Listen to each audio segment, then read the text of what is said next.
The Last Word with Lawrence O'Donnell starts right now. Hi, Lawrence. Hey, Jen, I have to turn up my volume now that I'm able to hear your voice, which, as people might be guessing, is right behind me here.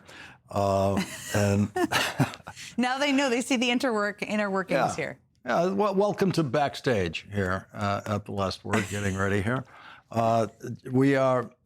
Jen, we had the Speaker of the House today say twice, we are not at war, we are not at war, which gives me the feeling we are at war. And, yeah. and they have no idea how to deal with it now. No clue. We're approaching 60 days. They see the public sentiment. They see the gas prices. They got a big problem on their hands, to state the obvious. Yep, we're going to get right to it this hour. Thanks, Jen. Sounds good. Thanks. Here is Oscar winner Robert De Niro proving in his own way that Donald Trump is lying once again. What happened? They whacked him. They f***ing whacked him. They whacked him, not they 86'd him. In the Oscar-nominated script of Goodfellas, written by Nick Pileggi and Martin Scorsese, not a single mob guy uses the term 86 for anything. It appears Donald Trump was hate watching this program last night when I once again read Merriam-Webster's explanation of the etymology of the slang use of 86. Quote, 86 is slang meaning to throw out, to get rid of, or to refuse service to. It comes from 1930s soda counter slang, meaning that an item was sold out. Friends of mine who worked in restaurants and are currently working in restaurants have been texting me to say that they use 86 all the time to mean they have run out of something. In 1933, in Walter Winchell's column, he wrote, 86 means all out of it. But after this program last night, Donald Trump took to social media to try to help prosecute James Comey by writing, quote, 86 is a mob term for kill him. They say 86 him, exclamation point. 8647 means kill President Trump. We patiently await Donald Trump producing the FBI wiretaps of mob guys saying 86. None of the FBI wiretaps that I've ever listened to have mob guys included the term 86 in anything they were talking about, including killing people. Donald Trump is now trying to co-prosecute the criminal case against James Comey by inventing dialogue. Donald Trump's criminal defense lawyer, who won him 34 guilty verdicts in a Manhattan criminal trial for business fraud in his payoff scheme to porn star Stormy Daniels, is now Donald Trump's acting attorney general, who, in a desperate attempt to win a nomination from Donald Trump to become the actual attorney general, has humiliated himself by obtaining the goofiest federal indictment in history, charging James Comey with threatening the life of the president by posting on Instagram this photograph of terrifying seashells. We await Donald Trump's social media team's search of every screenplay ever written, but in the meantime, it's worth noting that the most acclaimed gangster film of all time, which is also possibly the most acclaimed film of all time, The Godfather, does not have anyone saying 86, nor does the sequel, Godfather 2 or Godfather 3. The Godfather won Best Picture in the 1973 Oscars and Best Actor for Marlon Brando and Best Adapted Screenplay for Mario Puzo and Francis Ford Coppola. That same year, the Best Original Screenplay Oscar went to the best movie about politics ever written by first-time screenwriter Jeremy Larner. And in that film that was made the same year as The Godfather, the term 86 does appear as grooming advice to the candidate Robert Redford. For starters, we got to cut your hair and 86 the sideburns. The James Comey prosecution is, of course, outrageous. It is beyond outrageous. But in the age of Trump, outrage takes real energy, and none of us has an unlimited supply of outrage energy. And so I, for one, in our coverage of this story, have decided to treat it as the jurisprudential joke that it is, and to save the outrage for Donald Trump ripping up the deal Iran signed with the United States in an agreement with President Obama, negotiated by Secretary of State John Kerry and joined by the United Kingdom, France, Germany, Russia, and China, in which Iran promised in writing to never develop a nuclear weapon and agreed to strict monitoring conditions everywhere in Iran to make sure they were not developing a nuclear weapon. Donald Trump ripped up that deal in his first term as president, and now Donald Trump is outrageously waging a war in an attempt to get that deal again with Iran. 13 Americans have been killed in that war for no reason. Dozens seriously injured. Thousands of Iranians killed. A girls' school targeted by an American missile, killing hundreds of people. Donald Trump achieved nothing by killing those girls in their school. So I save my outrage for the people who are dying in Africa tonight because Donald Trump and Elon Musk and Secretary of State Marco Rubio took life-saving medicine away from those people. Babies born with AIDS in Africa because Donald Trump and Elon Musk took their mother's HIV medicine away from them during their pregnancies. Food that was on its way to delivery in a famine zone in Africa to starving people, stopped by Elon Musk and allowed to rot in a warehouse.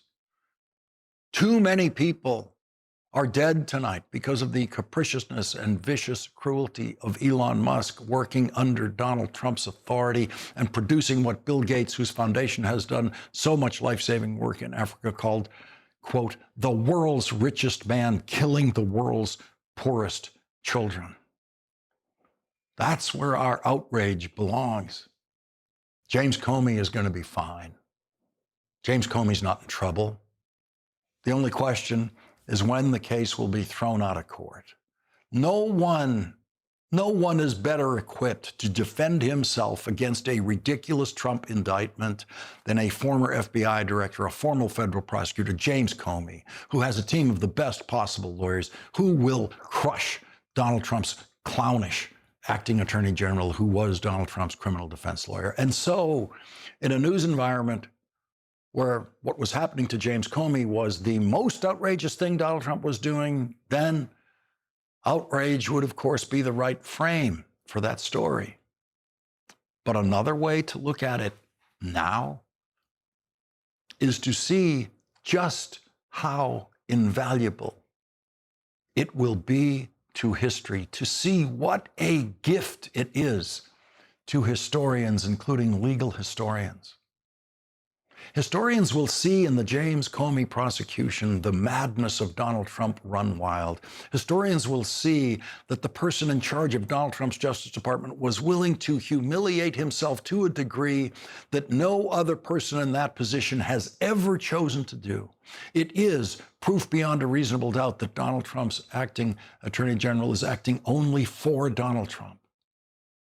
And the legal outcome that James Comey will achieve through a dismissal or other ending of that case will be a full humiliation of Donald Trump and Todd Blanche.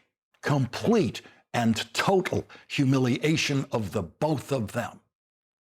No one will be defending that prosecution a year from now, or 5 years from now, or 10 years from now, or ever. Todd Blanche will lie about it for the rest of his life. After he leaves Donald Trump's Justice Department, he will pretend for the rest of his life that he had nothing to do with that indictment. But that indictment and the dismissal of that indictment will stand as proof in writing of just how abusive Donald Trump was, abusive to the people working for him, abusive to Todd Blanche, abusive to the Constitution, abusive to common sense. And Todd Blanche will stand convicted by history as someone who violated his oath to the Constitution by pursuing this indictment. Nothing the Trump Justice Department does will speak as simply and clearly to history as this indictment of James Comey and the eventual dismissal of the case. Every restaurant worker in America tonight is now legally smarter than Donald Trump's acting attorney general and Donald Trump. They all know what 86 means. It's that simple. Donald Trump and Todd Blanche have found a way to expose themselves. And they are both too stupid to know what they have exposed about themselves in their indictment of James Comey.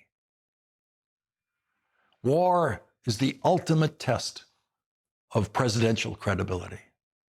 And Donald Trump has entered his war with no credibility and continues to find new ways to damage his credibility every day. And the James Comey indictment is now helping to separate voters from Donald Trump, voters who haven't already left him. This indictment is utterly harmless to James Comey. He has the strength to crush it, and he will. The indictment only weakens Donald Trump, humiliates Donald Trump. And weakening and humiliating Donald Trump is what is necessary to separate more and more voters from Donald Trump and Trumpism, with polls now indicating Donald Trump's approval rating is the lowest it has ever been. And so a weak, humiliated president was essentially on trial today in a Senate hearing about his war in Iran with a weak and humiliated Secretary of Defense unable to defend his war. Open source reporting has estimated that the military has used an outrageous number of Patriots. I'm not even going to say the numbers, but a lot of Patriots, a lot of THAAD rounds, JASSM-ER, Tomahawks, very expensive, exquisite. We can't make these munitions overnight, and it's clear from your budget request that you know that. Can you tell us how many years specifically is it going to take to replace these systems? Senator, thank you for the question. I would defer to the comptroller on the amount because I think it's a lot higher than 53. If you look at long-range fires, JASSMs, LRASMs, Tomahawks, we're looking at $238 billion. Okay, we're looking lot. at $40 billion for hypersonic. So I actually think it's closer to $330 billion in munitions. Okay, how many Ultimately, years to replenish? That's the question. I think that's exactly the right question, too, Senator, because the time frame we were existing under was unacceptable. Okay, well, and tell what this me- budget does, months and years, fast. years? I mean, we're building new plants in real time. So that just will to replace what we have 2x, expended, I said months. and then you said years. It depends on the weapon system, but 2 to 3, 4x of what we have today. So Okay. yes, we're dealing with a reality under the previous administration of what they sent to Ukraine and what they allocated Okay, elsewhere. I got it. So And we we're fired rapidly doing years it quickly. worth of munitions. And it is clear that these are being expended to try to achieve some objectives. Once again today, Donald Trump said, quote, "We've already won." This time he added a touch of madness in which he thinks there's some kind of scoreboard in war, like a football game, when he said, quote, "We've already won, but I want to win by a bigger margin." We've already won, but I want to win by a bigger margin. No one contradicts Donald Trump more than Donald Trump, and he did it today in talking about the Iranian government. They want to make a deal badly. And we have a problem because nobody knows for sure who the leaders are. So sentence one is, they want to make a deal badly. Sentence two is, we don't know who they are. It is impossible to say they want to make a deal if you then say nobody knows who the leaders are. And so Donald Trump is now, in effect, saying he doesn't know who he is at war with now. On day 61 of Donald Trump's war, he doesn't know who his war is against, who his war is fighting. And in the history of American war quagmires, from Vietnam onwards, no president before Donald Trump has ever been so lost that that president did not even know who the enemy was in that war, in the war that that president was waging. And it could not be more obvious that Donald Trump cares much more about building a ballroom. Donald Trump cares much more about prosecuting James Comey than Donald Trump cares about his own war on day 61 of that war. Leading off our discussion tonight is Democratic Senator Chris Van Hollen of Maryland. He serves on the Senate Foreign Relations Committee and the Appropriations Committee. Senator, was there an objective identified in Donald Trump's war in this hearing today that has been achieved or is on the way to being achieved? Not even close, Lawrence. And now you know why the Trump administration refused for so long to have one of the decision makers testified in public. They've had these closed hearings, and in closed hearings, you see the same story, which is they can't keep their story straight. They constantly change their rationales. One day Trump says, we won. Of course, why the hell are we still in the war if we won? We haven't won. The Straits of Hormuz are now closed when they were open. We have a more militant regime in power. And so Hegseth just told the whole public today what we knew from what he was saying behind closed doors, which is they don't have a plan, they don't know what they're doing, and yet we have Americans who've been killed, hundreds wounded, as you mentioned, thousands of civilians dead throughout the region. Gas prices are going up, and this is costing us $1 billion a day and counting. It is a disgrace from start to finish, making us less safe. I want to listen to what the Republican chair of the Armed Services Committee, Senator Wicker, asked today about Vladimir Putin. And briefly, General Kaine, there's no question that Vladimir Putin's Russia is taking serious action to undermine our efforts for success in Iran. Is there any question about that? Senator, I think there's actions and activities that are mindful of the hearing room we're in, but there's definitely some action there. And Senator, obviously the chair of the Armed Services Committee is asking one of those questions that he already knows the answer to, given the information that he's privileged to have about this. And I noticed that he asked that question of General Kaine, not bothering with Pete Hegseth on a question like that. Well, that's exactly right, because Putin has been one of the big winners of the Trump-Netanyahu war against Iran. We've waived the sanctions that have been put on the sale of Russian oil. And we've now had our second U.S. ambassador to Ukraine quit within a period of a year because, as both our ambassadors said, Donald Trump is throwing the Ukrainian people and their democracy under the bus in favor of Vladimir Putin. So, yes, Vladimir Putin has a big smile on his face as this war in Iran continues. So Donald Trump is threatening the Chancellor of Germany. He's making angry statements about the British Prime Minister, other heads of state. Not a word about Vladimir Putin, not a single word about Vladimir Putin helping Iran in this war.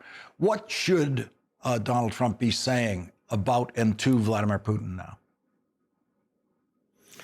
Well, first of all, Donald Trump and his administration should be supporting the Ukrainian people in their fight for freedom, instead of essentially cutting off support, refusing to support the sanctions that we're pushing for in Capitol Hill. Instead, what he's doing is cozying up once again to his friend Vladimir. And not only is that hurting the Ukrainian people, but Vladimir Putin is essentially taking Trump to the cleaners around the world, including in terms of Iran and our relaxation of sanctions.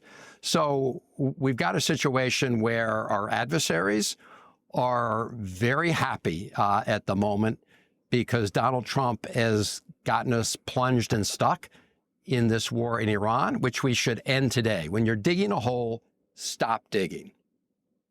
Donald Trump clearly, at this point, seems lost. He doesn't know who to negotiate with. That's what he's saying publicly. We don't even know who to talk to. Well, that's right. I mean, this is a war that is now over 60 days old and never authorized by Congress, clearly making us less safe. The region that was already volatile is now completely on fire. Americans are paying higher gas prices. And Lawrence, one of the other things Secretary Hegseth said in the hearing today was absolutely absurd, was that the clock under the War Powers Act, which says that after 60 days, the President of the United States has to wind down hostilities. Hegseth has essentially said because of this ceasefire, the clock stopped. Well, that's a bunch of nonsense, and no self-respecting Senate Republican should accept that complete fabrication, because even if you take the War Powers Act as they interpret it, and they've been misinterpreting because nothing under that act allows the president to start a war for 1 day, let alone 60 days. But even if you accept their definition, Donald Trump needs to be winding this war down by law right now, instead of talking about winding it up again. And Republicans are completely making a mockery of themselves and our Constitution if they let him get away with this complete fabrication about the War Powers Act after they've already surrendered their authority under the Constitution of the United States. Senator Chris Van Hollen, thank you very much for joining our coverage tonight. Thank you.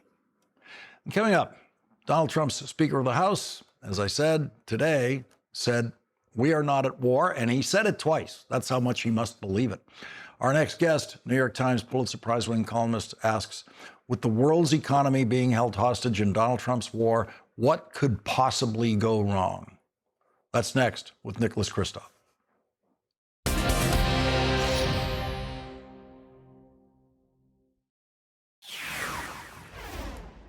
According to the American Automobile Association survey, a gallon of gas now costs $4.30 on average in this country, up 7 cents since yesterday, and up 44% since the start of Donald Trump's war. Gasoline in California has topped $6 a gallon. Prices for diesel fuel are roughly $1 higher than gasoline on average. The Wall Street Journal reports prices at the pump in Indiana, Michigan, Ohio, Wisconsin, and Iowa climbed faster than in any other states over the past week. According to AAA, Trump won all 5 in the 2024 election. Federal Reserve Chair Jerome Powell said this. We're very well aware that people are experiencing higher gas prices all over the country now, and that hurts. And those hikes may continue to happen.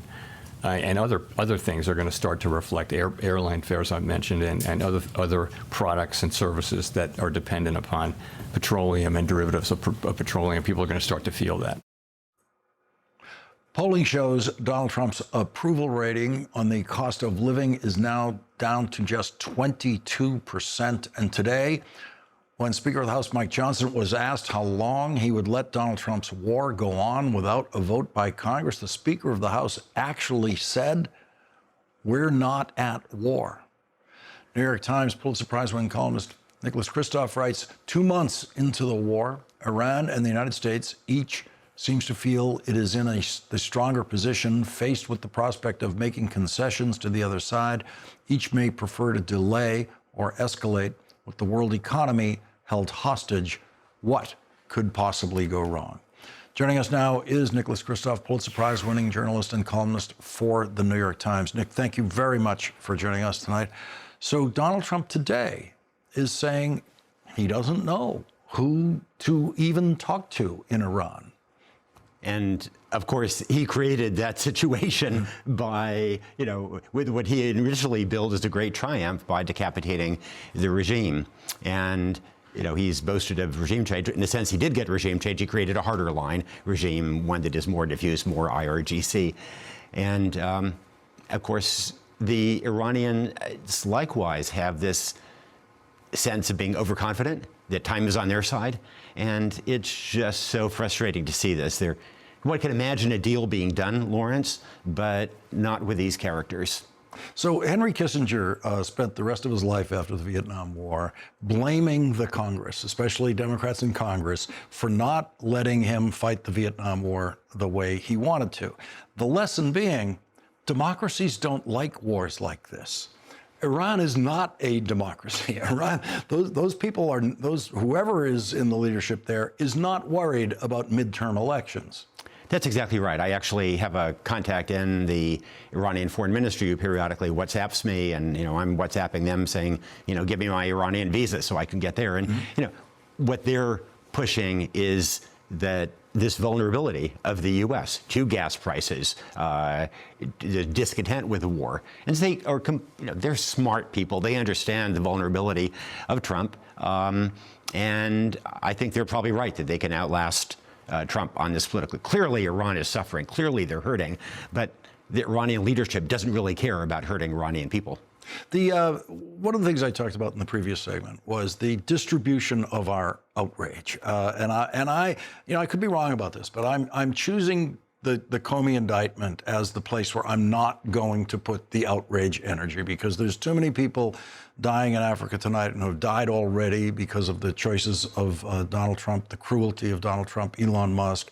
How would you suggest, because your view of the entire world of what is happening under Donald Trump is clearer than anyone else I know, how would you suggest we focus our outrage? Well, if you're talking about the Iran war, in some ways I would focus on the opportunity costs. So we've put, with just the money that we put in so far, we could have had child care for every 3- and 4-year-old in America. We could also have had college education free for every family earning less than $125,000 a year.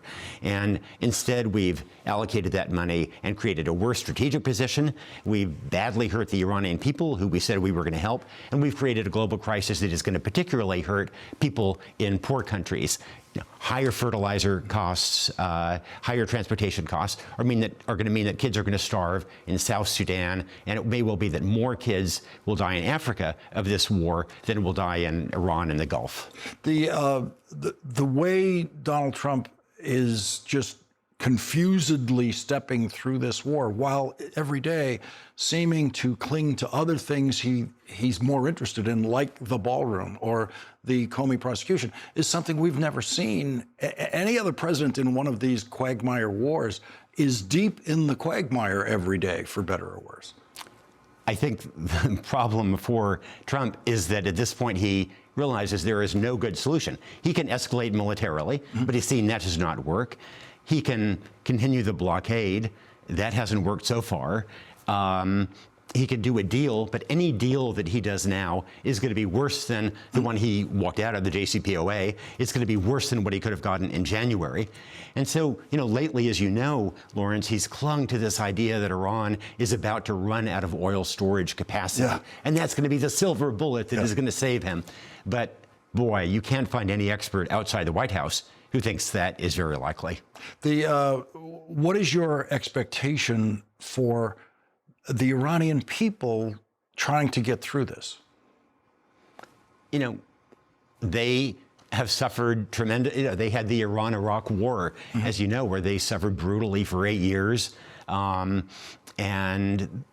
the Iranian regime, is going to be happy to inflict more pain. The economy in Iran has always been a disaster, and it's more of a disaster now, but Iran is positioned to suffer that pain, and the U.S. is not. And so I think that, we've seen Mujtaba, the new supreme leader, double down on what they're not going to compromise on the nuclear side, on the Strait of Hormuz side.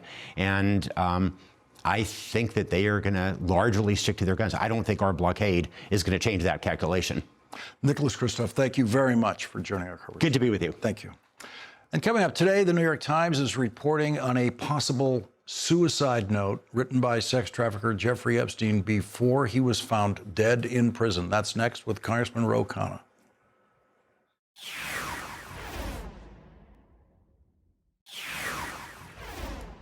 Today, the House Oversight Committee conducted a closed-door interview with billionaire Ted Waite, who is a co-founder of the Gateway Computer Company. Ted Waite was in a romantic relationship with Jeffrey Epstein's co-conspirator Ghislaine Maxwell in the early 2010s. His name and his emails appear in documents released in the Department of Justice's Epstein case, including correspondence with Ghislaine Maxwell. And today, the New York Times is reporting a suicide note purportedly written by Jeffrey Epstein in a Manhattan jail has been kept secret for nearly 7 years, locked up in a New York courthouse.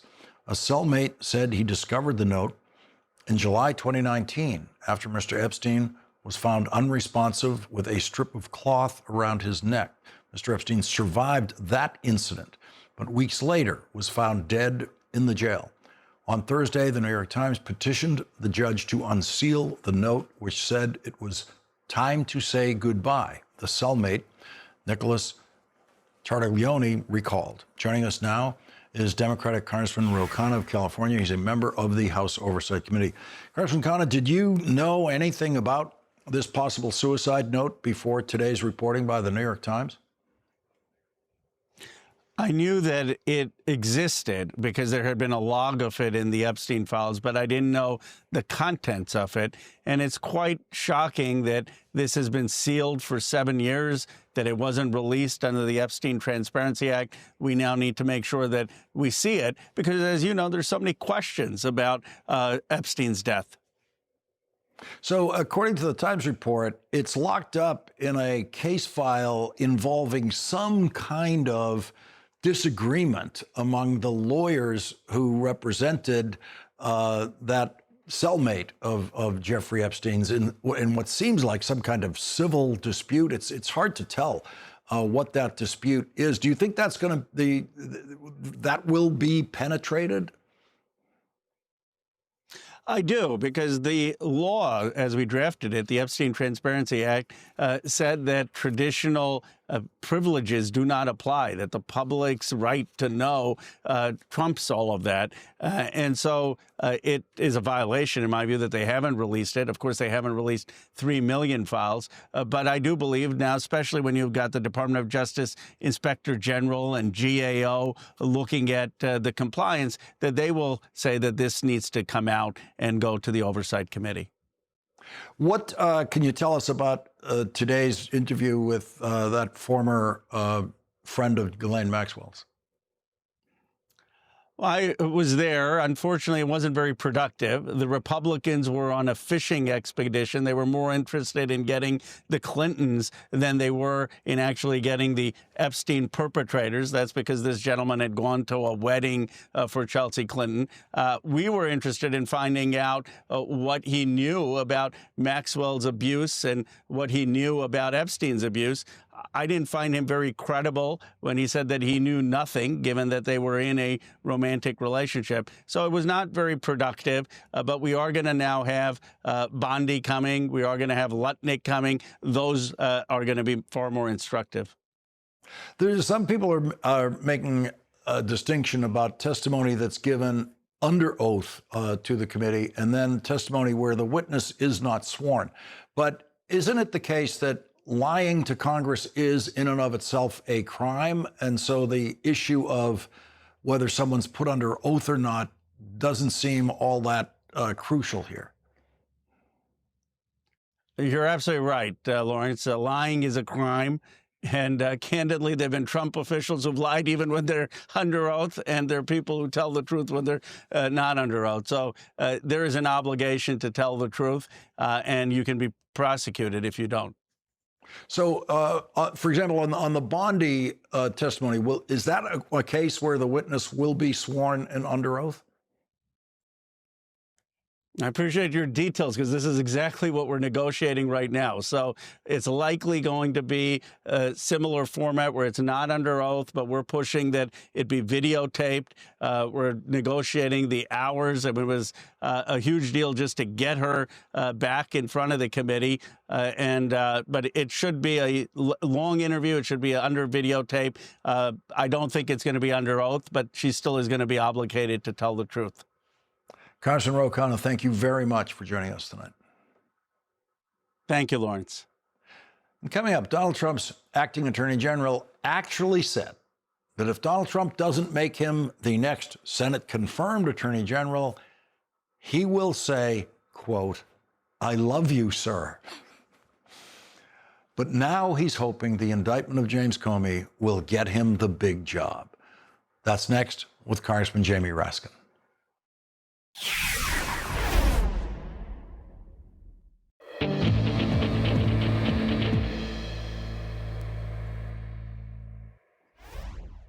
On April 7th, Donald Trump's acting Attorney General, Todd Blanche, said this about the possibility that Donald Trump could nominate someone else to be the next Senate-confirmed Attorney General. If he chooses to nominate somebody else and asks me to go do something else, I will say, thank you very much. I love you, sir.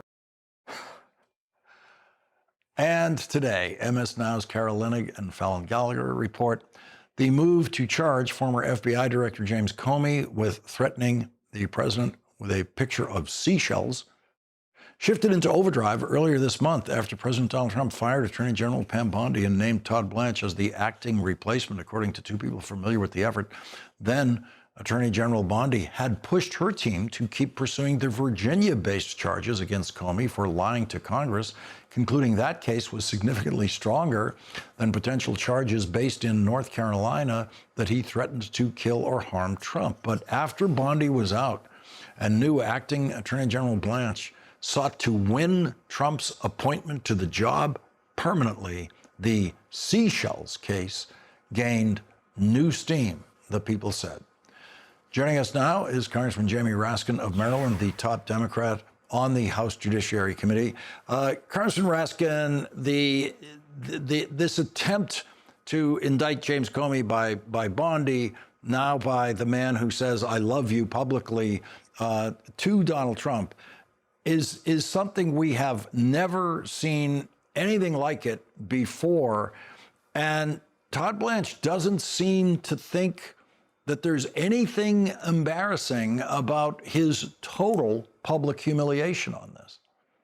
Well, he's playing to an audience of one, obviously, and in normal times, this proposition would seem completely absurd and preposterous. I mean, how many people took pictures of that particular seashell display on the beach? Are all of them guilty of making threats on the life of the president?